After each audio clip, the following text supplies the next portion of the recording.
Hi നമസ്കാരം. പുതിയൊരു വീഡിയോയിലേക്ക് എല്ലാ കൂട്ടുകാർക്കും സ്വാഗതം. അടിപൊളി ഒരു നെയ്ച്ചോറാണ് നമ്മളിന്നിവിടെ തയ്യാറാക്കുന്നത്. ഒട്ടും കുഴഞ്ഞു പോകാതെ നമുക്കത് തയ്യാറാക്കാം.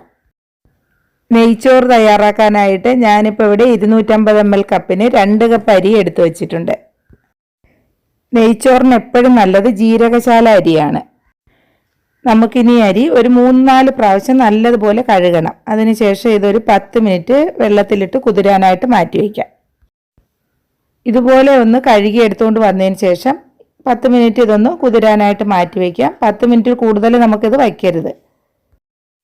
അരി കുതിരുന്ന സമയത്ത് നമുക്ക് ബാക്കിയുള്ള കാര്യങ്ങളൊക്കെ ചെയ്തു വയ്ക്കാം. നമുക്കൊരു പാൻ അടുപ്പത്ത് വെച്ച് അതിലോട്ട് കുറച്ച് വെളിച്ചെണ്ണ ഒഴിച്ചു കൊടുക്കാം. എണ്ണ ചൂടായതിന് ശേഷം ഒരു സവാള ചെറുതായിട്ട് അരിഞ്ഞ് ചേർത്ത് കൊടുക്കാം. സവാള കൊത്തി അരിയല്ല, നീളത്തിൽ ചെറുതായിട്ട് അരിയണം. ഈ സവാള നന്നായിട്ടൊന്ന് മൂപ്പിച്ചെടുക്കണം. ഈ സവാളയിലോട്ട് ഒരു 1/4 ടീസ്പൂൺ ഉപ്പും കൂടെ നമുക്ക് ഇട്ട് കൊടുക്കാം. ഇനി ഇത് നമുക്ക് ഇളക്കി കൊടുക്കാം. സവാളയുടെ നിറമൊക്കെ മാറി ഈ ഒരു കളറാകുമ്പോൾ നമുക്കിത് കോരി മാറ്റാം. ഇതിനിടയ്ക്ക് എൻ്റെ വീഡിയോ പുതിയതായിട്ട് കാണുന്ന കൂട്ടുകാർ ആരെങ്കിലും ഉണ്ടെങ്കിൽ സബ്സ്ക്രൈബ് ചെയ്ത് സപ്പോർട്ട് ചെയ്യാൻ മറക്കല്ലേ. അതുപോലെ വീഡിയോ കാണുന്നതിനിടയ്ക്ക് ലൈക്ക് കൂടെ ചെയ്യണേ. ഈ സവാള എല്ലാം കോരി മാറ്റിയതിന് ശേഷം നമുക്ക് ആ എണ്ണയിലോട്ട് തന്നെ കുറച്ച് അണ്ടിപ്പരിപ്പ് ചേർത്ത് കൊടുക്കാം. അണ്ടിപ്പരിപ്പ് ഈ ഒരു പരുവാകുമ്പോൾ നമുക്ക് അതിലോട്ട് കുറച്ച് കിസ്മിസും കൂടെ ചേർത്ത് കൊടുക്കാം.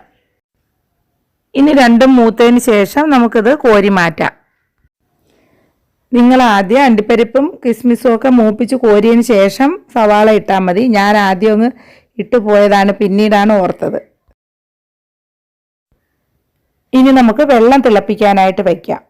നമ്മൾ എടുക്കുന്ന അരിക്ക് 1 കപ്പ് അരിക്ക് 1.5 കപ്പ് വെള്ളം. ഈ അളവിൽ ഞാൻ 2 കപ്പ് അരിക്ക് 3 കപ്പ് വെള്ളമാണ് ഇവിടെ എടുക്കുന്നത്. ഈ വെള്ളത്തിലോട്ട് 1 ടീസ്പൂൺ ഉപ്പും കൂടി ചേർത്തിട്ടാണ് തിളപ്പിക്കാനായിട്ട് വയ്ക്കുന്നത്. ഇത് ഒരുപാട് സമയത്ത് തിളപ്പിച്ച് വറ്റിപ്പോകരുത്. തിളച്ച ഉടനെ തന്നെ തീ ഓഫ് ചെയ്ത് കൊടുക്കണം. വെള്ളം തിളയ്ക്കുന്ന സമയത്തിന് ഒരു പാത്രത്തിലോട്ട് നേരത്തെ നമ്മൾ വറുക്കാനായിട്ട് എടുത്തു വച്ചിരുന്ന എണ്ണയും അതിലോട്ട് 1 ടേബിൾ സ്പൂൺ നെയ്യും കൂടെ ചേർത്ത് എടുത്തിട്ടുണ്ട്. നിങ്ങൾക്ക് നെയ്യ് മാത്രമായിട്ട് വേണമെങ്കിൽ എടുക്കാം. ഇതൊന്ന് ചൂടാകുന്ന സമയത്ത് നമുക്ക് ഇതിലോട്ട് ഒരു 4 ഏലക്ക ചെറുതായിട്ടൊന്ന് കീറി ഇട്ട് കൊടുക്കാം. 2-3 ചെറിയ കറുകപ്പട്ടയും കൂടി ഇട്ട് കൊടുക്കുക. ഒരു 5 ഗ്രാമ്പും കൂടി ഇതിൻ്റെ കൂടെ ചേർത്ത് കൊടുക്കുക. ഈ സമയത്തൊക്കെ തീ വളരെ കുറച്ച് വെച്ചേക്കണം. ഇനി ഒരു ജാതിപത്രിയും കൂടെ ഉണ്ടെങ്കിൽ ചേർത്ത് കൊടുക്കുക. ഇത് ചെറുതായിട്ടൊന്ന് മൂത്ത് വരുമ്പോൾ നമുക്ക് ഒരു സവാള അരിഞ്ഞതും കൂടെ ഇതിനകത്തോട്ട് ഇട്ട് കൊടുക്കുക. ഇനി ഈ സവാള നമുക്കൊന്ന് വഴറ്റിയെടുക്കാം. ഇത് ഒരുപാട് സമയമൊന്നും ഇട്ട് വഴറ്റണ്ട. ഇതിൻ്റെ വെള്ളം ചെറുതായിട്ടൊന്ന് വറ്റിയാൽ മതി. സവാള ഇതുപോലെ വഴണ്ടി വരുന്ന സമയത്തിന് നമ്മൾ നേരത്തെ തയ്യാറാക്കി വെച്ചിരുന്ന അരി ഇതിലോട്ട് ഇട്ട് കൊടുക്കാം. അരി നന്നായിട്ട് ഊറ്റി വെള്ളമൊക്കെ കളഞ്ഞതിന് ശേഷമേ ഇതിലോട്ട് ഇട്ട് കൊടുക്കാവൂ. ഇനി തീ നന്നായിട്ട് അങ്ങ് കൂട്ടി വച്ചതിന് ശേഷം അരി നമുക്കൊന്ന് വറുത്തെടുക്കണം. ഒരു 5 മിനിറ്റ് അരി നല്ലതുപോലെ എണ്ണയിലിട്ടൊന്ന് വരട്ടിയെടുക്കണം.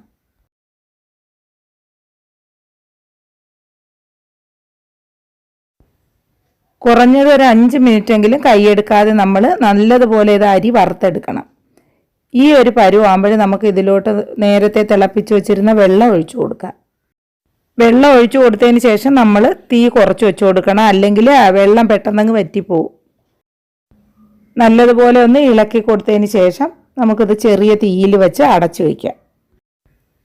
ഇനി ഈ അരി ഒരു 5 മിനിറ്റ് ചെറിയ തീയിൽ വെച്ച് വേവിക്കുമ്പോഴത്തേക്കും ഇതിൻ്റെ വെള്ളമൊക്കെ വറ്റി ഇതൊരു 1/4 ഭാഗം വെന്ത് കിട്ടും.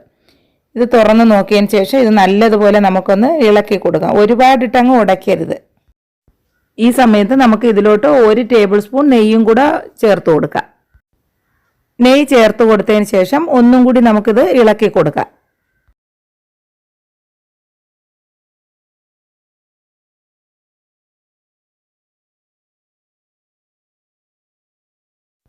ഇതുപോലെ നെയ്യ് എല്ലായിടത്തും ആക്കിയതിന് ശേഷം ഇത് നല്ലതുപോലെ ഇങ്ങനെയൊന്ന് തട്ടിപ്പൊത്തി വയ്ക്കാം.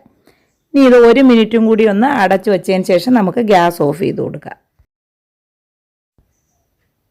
അരിയൊക്കെ നല്ലതുപോലെ ഒന്ന് വെന്ത് കിട്ടിയതിന് ശേഷം നമ്മൾ നേരത്തെ തയ്യാറാക്കി വെച്ചിരുന്ന അണ്ടിപ്പരിപ്പും കിസ്മിസും സവാളയൊക്കെ ഇതിന് മുകളിലായിട്ട് ഇങ്ങനെയൊന്ന് വിതറി കൊടുക്കണം. അങ്ങനെ ഒട്ടും കുഴഞ്ഞു പോകാതെ നമ്മുടെ നെയ്ച്ചോറ് ഇവിടെ റെഡിയായി കിട്ടിയിട്ടുണ്ട്. അപ്പോൾ എൻ്റെ വീഡിയോ എല്ലാവർക്കും ഇഷ്ടപ്പെട്ടെന്ന് കരുതുന്നു. ഇഷ്ടപ്പെട്ടുണ്ടെങ്കിൽ തീർച്ചയായും എല്ലാവരും ഇതൊന്ന് ട്രൈ ചെയ്ത് നോക്കണേ. നല്ലൊരു ചിക്കൻ കറിയോ ബീഫ് കറിയോ വെജിറ്റബിൾ കറിയോ എന്തിൻ്റെ കൂടെ വേണമെങ്കിലും നമുക്കിത് കഴിക്കാനായിട്ട് പറ്റും. ഞാനിപ്പോൾ ഇവിടെ ചിക്കൻ കറിയാണ് തയ്യാറാക്കിയേക്കുന്നത്. വളരെ ഈസി ആയിട്ട് നമുക്കിത് തയ്യാറാക്കി എടുക്കാനായിട്ട് പറ്റും. അതുപോലെ നല്ല ടേസ്റ്റിയുമാണ്. വീഡിയോ ഇഷ്ടപ്പെട്ടുണ്ടെങ്കിൽ ലൈക്ക് ചെയ്യാനും കമൻറ്റ് ചെയ്യാനും സബ്സ്ക്രൈബ് ചെയ്യാനും ഒന്നും മറക്കല്ലേ. അതുപോലെ നിങ്ങളുടെ അഭിപ്രായങ്ങൾ കമൻറ്റ് ബോക്സിൽ അറിയിക്കുക. ഇനി ഇതുപോലുള്ള വീഡിയോയുമായിട്ട് നമുക്ക് വീണ്ടും കാണാം.